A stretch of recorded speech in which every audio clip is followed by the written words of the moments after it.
আসলে প্রথম রোজা ভালো মতোই ধরছে। শরীরটা আসলে খুব খারাপ। আহলান সাহলান মাহে রমাদান। সবাইকে রমজানের শুভেচ্ছা। রমজানের প্রথম তারাবি পড়তে যাচ্ছি। আল্লাহর অশেষ রহমতে আগের রমজান থেকে এই রমজান থেকে এখনো খেয়ে পরে বেঁচে আছি, সুস্থ আছি। তবে আজকে একটু অসুস্থ। মানে একটা অবস্থা আছে না যে আপনার ভিতরে অনেক জ্বর, কিন্তু টেম্পারেচার এত বাড়তেছে না, কিন্তু হচ্ছে আপনার মাথা, চোখ, নাক মারাত্মক ঝাঁঝা করতেছে। ওইরকম হচ্ছে আমার অবস্থা। সাথে অনেকগুলো টিস্যু নিছি, নাক থেকে পানি টানি পড়লে যাতে সমস্যা না হয়। 20 টাকা দাঁড়ায় দাঁড়ায় করতে পারবো কিনা জানি না, but I will try my best. আপনাদেরকে আমার মসজিদ দেখাই, এগুলো কাছেই।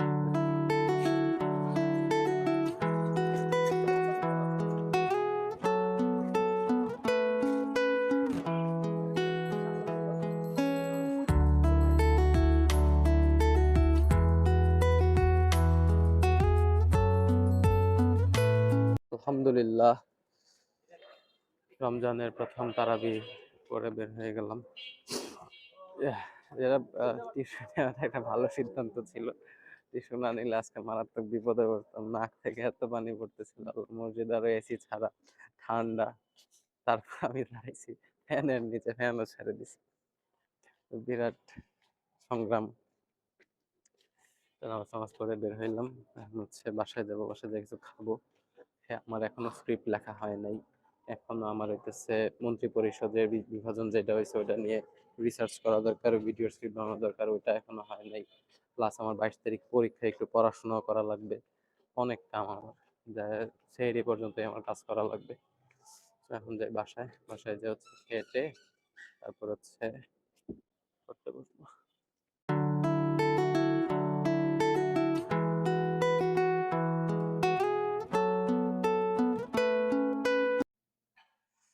তোর কি অবস্থা? এখন রাত বাজতেছে 4টা বেজে গেছে প্রায়। সেহরি করবো এখন, প্রথম রমজানের সেহরি। সারা রাত জেগে জেগে কিছু কাজ টাজ করছি। শরীরটা খারাপ আসলে, মানে মাথার মাথার অবস্থা, চোখের অবস্থা, নাকের অবস্থা খুব খারাপ। এত নাক দিয়ে পানি পড়তেছে আর মাথা ব্যথা ঝিমঝিম করতেছে খালি। একটু রেস্ট নিচ্ছি, একটু কাজ করছি, একটু রেস্ট নিচ্ছি, একটা কাজ করতে করতে আমার সারা রাত চলে গেছে। কি আর করবো, এখন হচ্ছে সেহরি করবো, সেহরি করে নামাজ পড়ে তারপর একবারে ঘুমায় যাব। সকাল 12টায় হচ্ছে টিউশন। ঘরেই নামাজ পড়ে ফেলছি সেহরি করে। শরীরটা আসলে খুব খারাপ, ভিতরে অনেক জ্বর, মাথা নাক টাক নিয়ে একদমই নড়াচড়া করতে পারতেছি না। আর আজকে এসির ভিতরে দাঁড়ায় দাঁড়ায় হচ্ছে 20 টাকা নামাজ পড়ছি। অবস্থা খুব খারাপ আমার। দেখি আল্লাহ রহমত দিলে কালকে রোজাটা রাখি, রেখে দেখি কি অবস্থা হয়। এখন ঘুমায় যাব, সকালে উঠে দেখা হবে ইনশাল্লাহ। প্রথম রোজা, ওই যে সেহরি খেয়ে নামাজ পড়ে যে ঘুমাইছিলাম, উঠছি হচ্ছে 12টার দিকে। এখন কাজ হচ্ছে দুইটা, এক হচ্ছে নামাজ পড়তে বেরোইছি, আর নামাজ পড়ে একবারে টিউশন করায় তারপর বাসায় ফিরবো। রোজার মধ্যে টিউশন করানোটা একটু কষ্টের, তো তারপরও ভালোই রোদ আছে, এই জন্য হচ্ছে ছাতা নিয়ে বেরোইছি। এমনি সর্দি, মাথা ব্যথা ব্যথা করে, নাড়াইতে পারি না। মাথা নাড়াইলে মনে হয় কি মাথার ভিতরে পাথর। এই নামাজটা পড়ি, নামাজ পড়ে তারপর যাবো টিউশনে। টিউশনে যাওয়াটা মনে হয় ভালো সিদ্ধান্ত হয় নাই। নামাজ পড়ে মসজিদ থেকে এই যে ছাতা নিয়ে বের হইলাম, রোদে অনেক যন্ত্রণা করতেছে। ভালোই রোদ উঠছে আজকে। মাস্ক পরছি ধুলার জন্যে, ধুলা একদম মাথা দিয়ে চারা দেয়। তারপরেও খারাপ লাগতেছে, বেশ খারাপ লাগতেছে। যায় আধা ঘন্টা 40 মিনিট পড়াবো, বেশি পড়াইতে পারবো না, কারণ বেশি কথা বললে মাথা অনেক বেশি ব্যথা করা শুরু করবে। জানি না আমার কথা শোনা যাচ্ছে কিনা মাস্কের ভিতর দিয়ে, রেকর্ড হচ্ছে কিনা। যাই হোক, তারপরও কষ্ট করতে হবে। একটা মাস টিউশন না পড়াইলে আমার ভাতিজি আসতেছে অস্ট্রেলিয়া থেকে, তোর জন্য ঈদের কিছু কেনাকাটা করতে হবে। দুটো টিউশন ছিল, একটা টিউশন ছেড়ে দিছি, আর একটাই আছে, ওইটাই করাই। যাই, যা পড়াই।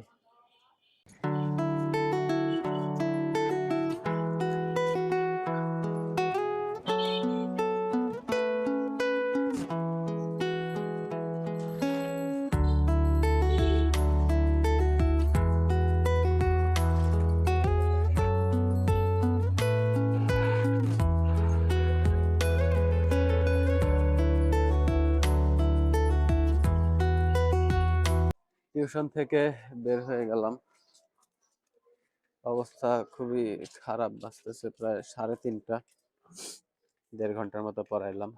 এখন বাসায় যাব, বাসায় গিয়ে একটু রেস্ট নিতে হবে এবং পড়াচ্ছি। মানুষজন আমাকে প্রচুর নজর দেওয়ার চেষ্টা করতেছে। মানুষজন খালি কয় আমার চেহারা বলে দিন দিন সুন্দর হয়ে যেতেছে। যাই হোক, সবকিছুই আল্লাহর দান, আল্লাহর রহমত। আমি একটা জিনিস খেয়াল করছি, যখনই আমি কোনো মানে বিপদে পড়ি, মানে আল্লাহ কেমনে কেমনে জানি আমার বিপদ থেকে বাইর করে দেয়। যেমন ওই টিউশনটা ছেড়ে দিছি, টিউশন হাতে ছিল না আমার, ওই টিউশনটা ছেড়ে দিছি, ছেড়ে দেওয়ার লগে লগে মানে আমি ট্রাইও করি নাই অন্য একটা টিউশনের জন্য। কবে কোন টিউশনের একটা পোস্টে যায় আমি কমেন্ট করছিলাম যে ভাই ইন্টারেস্টেড, 1-2 মাস আগে। ওইখান থেকে একজন নক দিছে যে ভাই আপনি তো আমাকে একটা কমেন্ট করছিলেন, আপনি কি পড়ান? মানে এটাই মানে আল্লাহর রহমত আর কি। মানে আল্লাহ কাউকে মানে যতদিন আপনি বেঁচে আছেন আপনার রিজিক মানে মানুষ চাইলেও বন্ধ করতে পারবেন। রিজিকের মালিক আল্লাহ। আল্লাহ রিজিক যে আপনারা কোন দিক দিয়ে দিবে মানে আপনি চিন্তা করতে পারবেন না। তো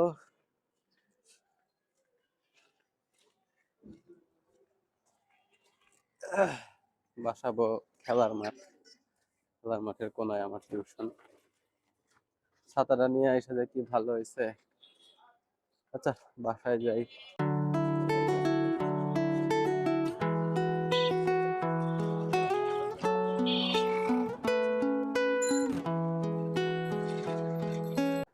শরীরের অবস্থা ভালো না।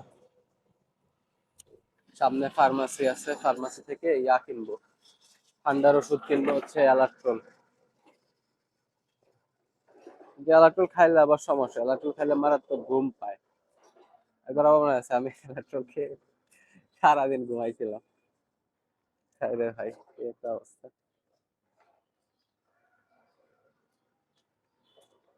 খুবই অস্বস্তি লাগতেছে, যায় নাকে মুখে পানি না দিলেই না। রে প্রথম রোজা ভালো মতোই ধরছে। অ্যালাট্রল কিনছি, ফার্মাসির মামারে আমি দিছি হচ্ছে 100 টাকা, তো 15 টাকা রাখা 85 টাকা ফেরত দিবে। উনি 85 টাকার হিসাব মিলাইতে পারতেছে না, 3-4 বার গুনছে। গালি দেওয়া ঠিক না, আমাকে সুত মারতে রোজায় ধরছে। ওই অবস্থা খারাপ। এখন বাজতেছে প্রায় 4:30, 4:45-এর মতো। আমি মাত্র আসরের নামাজ পড়লাম, মসজিদে আর যাইতে পারিনি, আমার অবস্থা ভালো না। মাথা নিয়ে একদম মানে উঠতে পারতেছি না, মাথা পুরো ঝিমঝিম করতেছে, ঘুরাইতেছে। তারাবিকে যে কেমনে পড়বো এটাই ভাবতেছি। অ্যালাট্রল নিয়ে আসছি, অ্যালাট্রল খাবো একটু পরে। ইফতারের টাইম হয়ে যাবে, এই কয়েকটা সময় কিছুক্ষণ একটু সার্ভাইভ করি। রোজা ভাঙবো না, কালকেও রাখবো রোজা, রোজা ভাঙবো না। মরে গেলে মরে যাবো, তাও রোজা ভাঙবো না। সারা বছর তো কম নাফরমানি করি না, এই একটা মাসে একটু ইবাদত বন্দেগী করি, আল্লাহর নৈকট্য পাই। দোয়া করবেন আমার জন্য। এই ব্লগটা এখানেই শেষ হচ্ছে।